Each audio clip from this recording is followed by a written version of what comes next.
When I met Jay, he had a kind and gentle face. He was quick to smile and keen to present as doing okay, but he wasn't.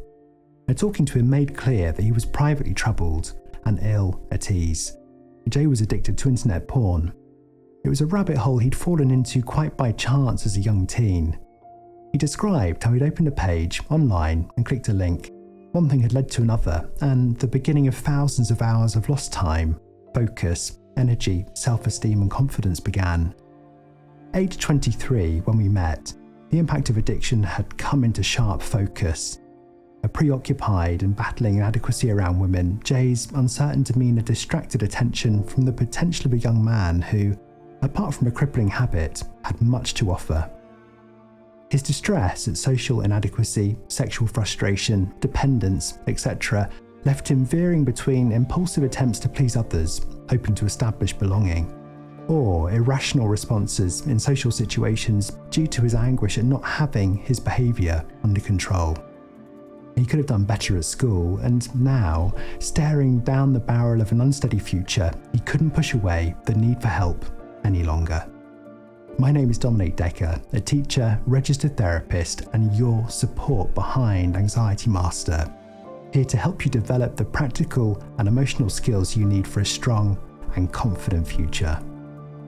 Today, we're beginning a short series on how to break the chains of destructive and compulsive behaviour, otherwise known as addiction. And to help us, we'll follow the story of Jay, a young man who found himself addicted to internet porn with all the shame and loss of self-assurance that accompanied his habit. Following our work, Jay has been free from addiction for several years and is now a calm and happy man with a bright future ahead. But it wasn't always like this, because back then, Jay's addiction had bullied him into a corner while masquerading as a friend.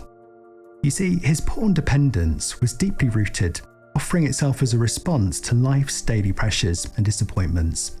He could always succumb to the glow of his screen, playing the harmless distraction, a quick fix, an effortless way out from his troubles. But in truth, he'd been sold a lie. So how did Jay rescue himself from an addiction running so deep through his psyche? One that had hijacked his self-identity. In short, how could he get his life back? Well, we're going to cover the plan and journey we use towards Jay's recovery over these videos.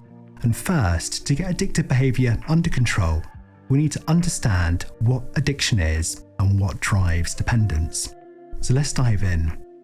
Shopping, gambling, sex, porn, drugs, Botox, junk food, alcohol, literally any activity that offers relief can hijack your emotions and govern your behaviour.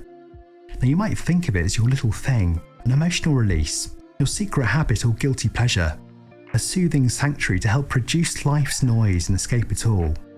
It feels delicious whilst you're there, at least it used to. Warm, embracing and non-judgmental, you revel in the flow and things momentarily seem as they should. Easy, accessible and enjoyable, softening life's hard edges. But it doesn't last. Something else soon catches up. A pervasive guilt about your activity, or shame and despondence in knowing you've relinquished control to a clandestine relationship. A habit that began as a tonic for life's ills now represents the weight of fate creeping up and breathing across your neck. The shaming consequence of your habit may spring out to taunt you as soon as you're done with it. Or the disquiet of compulsive behaviour may ramp up and harass you during the still of night, or hit you like a bus and flatten your confidence when you hope to muster self-assurance. Addiction represents a pervasive, menacing presence that hovers in the wings, threatening to charge on stage and demand the spotlight. Like a bully's silent gestures across class, it will be coming for your lunch money when no one is there to protect you. Addiction, a tyrant that promised protection only to become a threat, because whatever it is for you, any behaviour that feels out of control will come to represent a frightening and often lonely experience. So how do you know when you have a problem? Well, your habit likely swallows vast amounts of your time and attention. Now, more than the activity itself, the climb of anticipation and the post-distress off-ramp are hungry for your time. So you'll find that you overdo it, often without realising it. You slip out for a swift one but lose a whole afternoon, or a quick and cheeky flutter mutates into a costly and exhausting financial drain.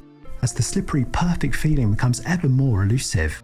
And so you'll find that your use has increased, often without realizing it.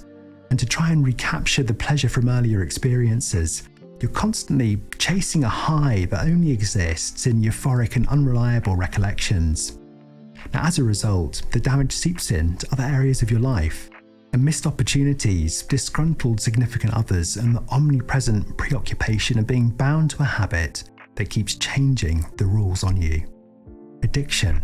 It's strapped in the passenger seat of a moving car without brakes, and you've long since vacated the driver's position. So what keeps us hooked in? Well, how about if I said to you that addiction is nature's way of ensuring you live a meaningful life, but it's been switched from construct to destruct? It's what we call a perversion of the learning circuit.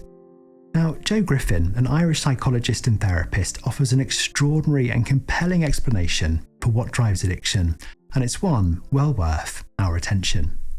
In Freedom from Addiction, he argues that addiction's highs and withdrawals function by corrupting the brain's learning mechanism. Well, think of it like this. We experience purpose and pleasure when we learn new skills and overcome challenges. Yet, over time and with repetition, the pleasure we derive from completing the same activity dials down.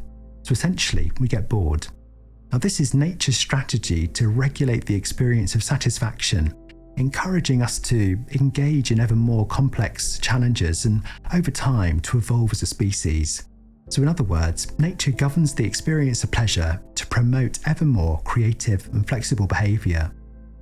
Equally, evolution ensures we maintain functional skills and behaviours deemed essential to survival. So nature thus urges us to maintain the basic, less pleasurable behaviours by imparting the discomfort of withdrawal when we cease their activity, while pressing us to develop more complex skills in pursuit of pleasure. It's a clever combination of carrot and stick. But imagine this. Following too much sofa time, you realise you need to lose some weight and get back in shape, so you resolve to get running. And while challenging at first, you soon increase your distance and feel good about your progress. Yet before long, the pleasure curve flattens out. You stop deriving the same satisfaction from your usual route and distance. And maybe following a cold and wet run, motivation dwindles and you decide to take some time off. Yet back on the sofa, something doesn't feel right. You experience a faint nagging discomfort because you know you should be running. Well, this is withdrawal, nature's way of coaxing you back to a positive habit while, at the same time, spurring you on to pursue a new and more challenging way, maybe a different or longer route, perhaps. The upshot is that nature endeavours to support your progress while ensuring you retain essential habits to maintain survival. But what happens when you don't have enough new, life-affirming events or interests to keep you engaged? For instance, if stress narrows your hopes or a lack of confidence prevents you from pursuing new opportunities. In this case, we search for alternative means of reward and connection, and thus a door opens to behaviours that mimic nature's natural reward system. So for instance, an expedient buzz from a Coke line or the satisfying warmth from a glass of whiskey.